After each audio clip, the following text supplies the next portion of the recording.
ఎందుకంటే కొన్ని సినిమాలు అంటే మనం రీమేక్ చేస్తే ఆ ఫీల్ పోద్ది, అంటే కొన్ని సినిమాల్ని యాసిస్ డబ్ చేస్తేనే ఆ ఫీల్ ఉంటుంది.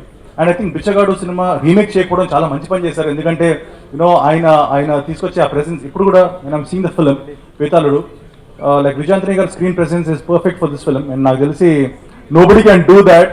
అండ్ ఆ చామ్ కానీ అవన్నీ.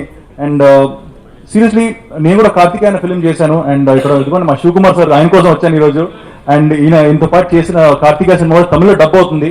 చాలా మంది రీమేక్ అడిగారు, but we thought same flavour ఉంచాలని చెప్పేసి తమిళ్లో అతి త్వరలో రిలీజ్ అవబోతుంది. So Bethaludu is coming in front of you. మీరు బ్లెస్ చేయాలి ఈ సినిమాని, ఎందుకంటే it is a different film and it's an out of box film. Regular సినిమాలా కాకుండా మనం రెగ్యులర్ సినిమాలు వస్తుంటాయండి, లైక్ నాకు తెలిసి 200 ఫిల్మ్స్ వస్తే దాని నుంచి 150 to 160 ఫిల్మ్స్ మనకి లైక్ ఎంటర్టైన్ చేయడానికి వస్తాయి. కొన్ని సినిమాలు ఇంట్రెస్టింగ్ వస్తాయి. సో డెఫినెట్లీ ఆ ఇంట్రెస్టింగ్ సినిమాలు మీరు ఎంకరేజ్ చేస్తే ఇంకా ఇంట్రెస్టింగ్ సినిమాలు తీసే ఛాన్స్ మనకు దొరుకుద్ది. అండ్ మీ అందరికీ చూడాలి ఉంది కదా డిఫరెంట్ ఫిల్మ్స్ కూడా. యా, అంటే మనకి సూపర్ స్టార్స్ ఉన్నారు, లైక్ ఇప్పుడు బోయపాటి గారు ఇచ్చిన సరైనోడు సినిమా, ఐ లవ్ దట్ ఫిలిం. నిజంగా ఆ సినిమా, ఆ పాటలు కానీ ఆ ఫైట్లు కానీ Bunny is amazing. So yeah, ఏంటి ఏమంటారు?